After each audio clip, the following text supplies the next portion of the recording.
Hello and welcome to Fast and Factual on Firstpost, where we get you the top 50 stories from around the world. I'm Alison Lagrange, coming to you live from Durban, South Africa. Let's begin. Our top stories: Syria's new interim leader, Mohammed al-Bashir, has assumed his duties. He said the new regime will guarantee the rights of all people and sects. Bashir also appealed to Syrians abroad to return to their homeland. He also said that the names of the new appointees for the interim government will be announced within days. Meanwhile, Syrian rebel leader Mohammed al-Jalani has vowed to dissolve the security forces of the old regime. Al-Jalani said that he would shut down the prisons operated by President Bashar al-Assad's government. Almost 60,000 people were reportedly tortured and killed in these prisons. The rebel leader has vowed to hunt down those involved in the killing or torture.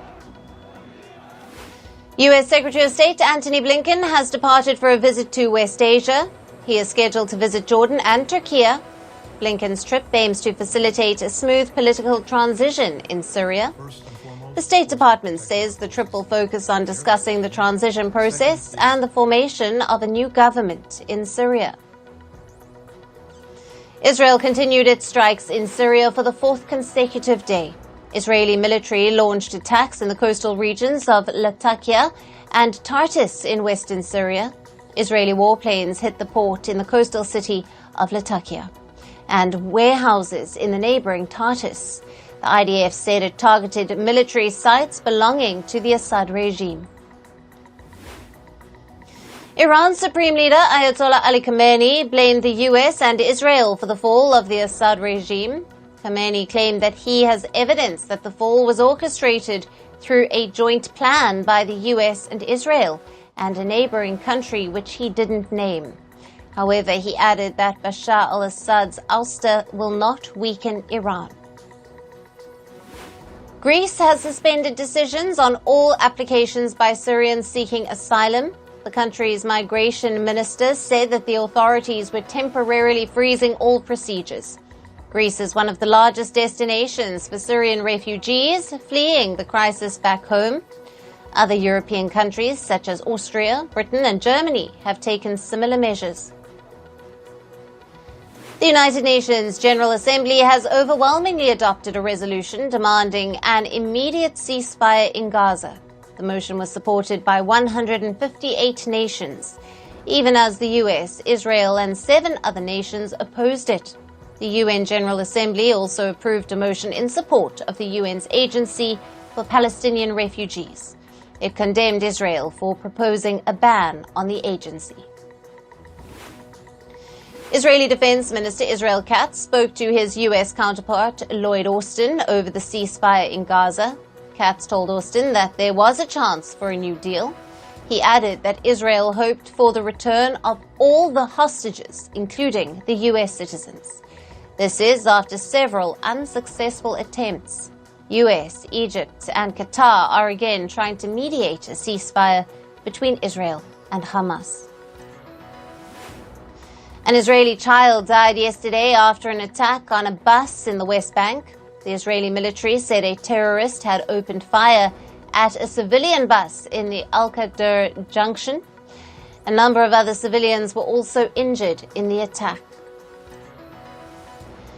Israeli strikes killed 5 people in Lebanon yesterday. The strike hit the town of Bint Jebel in the Nabatea Governorate, which killed 3 people, while another Israeli attack in the Beit Lif district killed a person. Additionally, a drone attack killed 1 in the town of Ainata in the northern region. The Pentagon has said that Russia might use its new lethal Oreshnik ballistic missile against Ukraine again in the coming days. The warning was based on an intel assessment. The Pentagon said that the Russian attacks aimed at intimidating Ukraine. U.S. President-elect Donald Trump has reportedly invited Chinese President Xi Jinping to attend his inauguration on the 20th of January. The invitation was said to have been extended in early November, shortly after the U.S. presidential election. However, it is unclear if Xi has accepted the proposal to attend the ceremony. Taiwan said it detected 16 Chinese warships in waters around the island. The authorities also spotted 34 Chinese aircraft. According to Taiwanese officials, around 90 warships and vessels are involved in China's military exercises. Beijing has intensified its war games around the island following the Taiwanese president's visit to the US. South Korean President Yoon Suk-yeol addressed the nations for the first time after briefly implementing the martial law last week. Justifying his decision to impose martial law, Yoon said it was necessary to investigate the Election Commission over alleged North Korean hacking attempts. He denied the allegations of treason and said he has no intention to resign. In Afghanistan, Taliban-led government's refugee minister Khalil Ur-Rahman Haqqani was killed in a suicide bombing. The blast reportedly occurred at the refugee ministry's office in Kabul. The terrorist group Islamic State has claimed responsibility for the attack. The deceased minister was on the US and the UN sanctions list. He was a specially designated global terrorist and had a $5 million bounty on his head. And in climate news, as fast-moving wildfire in Malibu has scorched 4,000 acres of land and destroyed at least 7 properties, it has forced the evacuation of over 20,000 people, including Hollywood stars. Dubbed the Franklin Fire, the blaze began late on Monday near the Pepperdine University.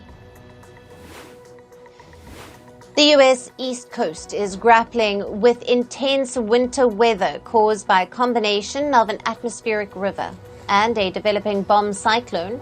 The storm is bringing heavy rainfall, fierce winds, and potential flooding.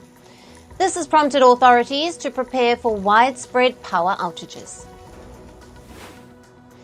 India's capital, New Delhi, recorded its coldest morning of the season on the 11th of December. As temperatures dipped to 4.9 degrees Celsius in some areas of the capital. This is according to the India Meteorological Department. A thin layer of fog persists with the morning chill blanketing the city. The Chilean President Gabriel Boric has introduced the country's first hydrogen-fueled bus, marking a milestone in sustainable transportation. Speaking at the launch event, Boric has highlighted the bus's potential to tackle environmental challenges. Initial trials are set to begin in 2025, signaling Chile's commitment to green innovation. And Venezuela's bid to revive its struggling economy through tourism is drawing sharp criticism as it threatens the fragile ecosystems in the country, which includes Caribbean coral reefs that are already at risk from climate change. Environmental groups warn that the infrastructure initiatives could permanently damage the delicate marine and terrestrial habitats. And on to business and tech news now. The U.S. stock market index, NASDAQ, rose by 1.8% to cross the 20,000 mark. This is the first time ever the NASDAQ has reached this level. The hike was driven by a surge in tech stocks. The stock market rallied after the U.S. reported its inflation data for November. And U.S. consumer prices rose by 2.7% in November this year. This marks the highest price rise the country has experienced in the past 7 months. Higher food and housing costs contributed significantly to the inflation last month. However, the surge remained largely within what the market had estimated. American grocery store chain Albertsons has formally terminated its $25 billion merger deal with rival Kroger. Now, this decision came a day after the U.S. court blocked the deal, citing competition concerns. Albertsons has now sued Kroger, accusing the company of willfully breaching the merger contract. The firm is seeking $600 million as merger termination fees.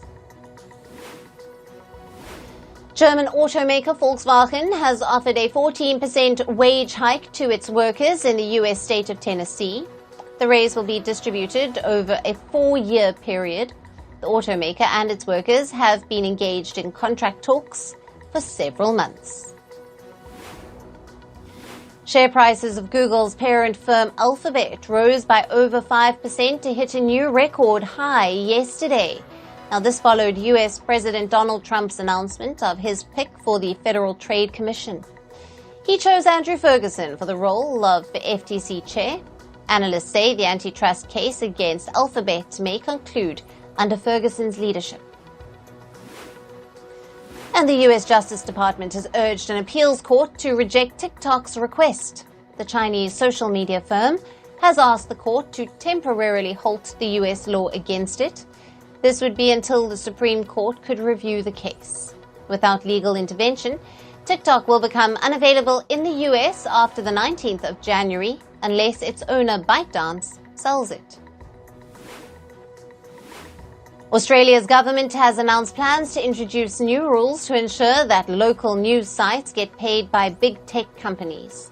The rules would require platforms like Facebook, Google, and TikTok to compensate news publishers for the content they provide. This announcement follows Meta's decision to not renew its 2021 content deal in Australia. Meta platforms Facebook, Instagram, and WhatsApp experienced a brief outage yesterday. Thousands of users in the US, the UK, and parts of Europe were unable to access these platforms.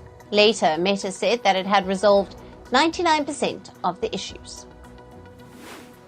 Meanwhile, artificial intelligence chatbot ChatGPT has been hit by a global outage today. Thousands of users worldwide are unable to access the platform created by OpenAI. The company said that the outage has also affected its API and video generation platform Sora. It added that it has identified the issue and is working to resolve it. Editing software maker Adobe reported a record $5.6 billion in revenue for the last quarter. The firm's revenue grew by over 11% between July and September this year. However, Adobe's share prices fell after the earnings report was released.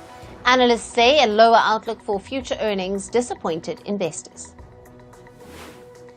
And moving on to sports, and we start with cricket. India's star batter Virat Kohli and Rohit Sharma saw a massive dip in the latest ICC Test rankings. Kohli dropped down 6 places and is ranked 20th. India's captain Sharma, on the other hand, moved out of the top 30 ranked batters. This after the duo had a poor outing in the second Test versus Australia. And Zimbabwe beat Afghanistan by 4 wickets in the first match of the T20 International Series. The host won a last-ball thriller to secure only their second T20I victory over the Afghans. Chasing 145 to win, Zimbabwe's Brian Bennett steadied the ship with his 49 runs. Tashinga Musikiwa's last over heroics gave Zimbabwe a 1-0 lead in the 3-match series. And over in women's cricket, Australia beat India by 83 runs in the final ODI to complete their series whitewash 3-0. Put into bat first, Annabelle Sutherland's 110 took Australia's score to 298 runs. In reply, Ashley Gardner's 5 wickets bowled India out for 215 runs. Moving on to football, English club Manchester City lost to Italian club Juventus 2-0 in the Champions League. Juventus's Dusan Vlahovic had opened the scoring. Weston McKennie had scored the winner in the 75th minute, and following the loss, Manchester City have slipped to 22nd position in the points table. And in another match, Spanish club Barcelona beat German club Borussia Dortmund 3-2. Rafinha scored the opening goal for Barcelona, despite Dortmund striking twice. Ferran Torres' brace made it 5 wins in 6 matches for Barcelona in the season of the tournament. And football's governing body FIFA has announced Saudi Arabia as the host for the 2034 Football World Cup. Saudi was the only bidder for the 2034 edition of the tournament. In a virtual meeting, FIFA also confirmed Morocco, Spain, and Portugal as co-hosts for the 2030 World Cup. And moving to chess, India's chess sensation Di Gukesh and world champion Ding Lishan played out another draw at the World Championship in the 13th round. The duo are level at 6.5 points each. With only one game remaining, the first to reach 7.5 points will be the winner. If the final match ends up in a draw, the winner will be decided in a tiebreaker round. And in tennis news, Wimbledon is going to court in a bid to head off any potential threats to their expansion plans. The Grand Slam organisers were given permission by London authorities for expansion onto neighbouring golf course earlier this year. The decision has proved to be controversial, with opposition from local residents. And moving to American sports, Ohio State Representative Josh Williams has introduced a bill to make flag planting at football games in Ohio Stadium a felony. The decision comes in response to Ohio State-Michigan brawl, which took place last month. During the game, Michigan players planted the flag in the middle of the field, which caused an all-out brawl. NFL Commissioner Roger Goodell confirmed that the league's relation with American rapper Jay-Z won't be affected. This despite Jay-Z being alleged of rape. Now, the American rapper has been part of the NFL's entertainment presentations. Jay-Z claims the rape allegations are a part of an extortion attempt. And in entertainment news, rapper Jay-Z and singer Beyonce are reportedly consulting a crisis specialist after he was named in a rape case along with Sean Combs. The person is helping the couple to navigate through the choppy waters. According to reports, Beyonce feels that the best way to handle this situation is to face it head-on. Meanwhile, singers Taylor Swift and Beyoncé are among Forbes' 100 most powerful women of 2024. Swift has been placed 23rd on the list with an estimated net worth of $1.6 billion. The publication placed Queen Bee at 35th spot, while Rihanna was placed at number 76. The Weeknd will perform at a special concert for Spotify, which will mark celebrations for him having the most songs to hit 1 billion streams. It will be held exclusively for his top fans on the platform. He will perform on the 17th of December in Los Angeles. And according to reports, rapper Machine Gun Kelly and actor Megan Fox have parted ways. They were on a vacation when the breakup happened. This comes a month after they announced that they are going to become parents. The baby is reportedly due in March next year. Actor Paul Mescal will star in Sam Mendes' Beatles biopic. Director Ridley Scott has confirmed the casting during an event. He said, and I quote, "Paul is actually stacked up doing the Beatles next." The actor might be seen stepping into the shoes of Paul McCartney. And Austin Butler is set to star as Patrick Bateman in Luca Guadagnino's fresh take on American Psycho. This new adaptation promises to explore the iconic novel in a way distinct from the 2000 cult classic film. Guadagnino's project marks a unique return to Ellis' chilling tale of consumerism and violence. And Oscar winner Jared Leto is in final talks to join the star-studded cast of Barry Levingson's Assassination, a noir thriller co-written by David Mamet. The film already boasts heavyweights Al Pacino, Jessica Chastain, Brendan Fraser, and Bryan Cranston. Selena Gomez and Benny Blanco are now engaged. The actor and singer shared the image of her flashy diamond ring on social media. She wrote that her forever begins now. The newly engaged couple confirmed their relationship last year in December. And Disney is bringing its 2010 animated hit Tangled to life with a live-action reimagining in the works. The new adaptation will retell the beloved story of Rapunzel, a princess with magical long hair, and her daring escape from a secluded tower with the help of charming outlaw Flynn Rider. And Kim Kardashian is reportedly diving back into the dating pool. The latest reports follow her brief romance with NFL star Odell Beckham Jr. However, she is keeping the details tightly under wraps. And with that, it's a wrap on this edition of Fast and Factual. Thank you for watching. Stay tuned to Firstpost.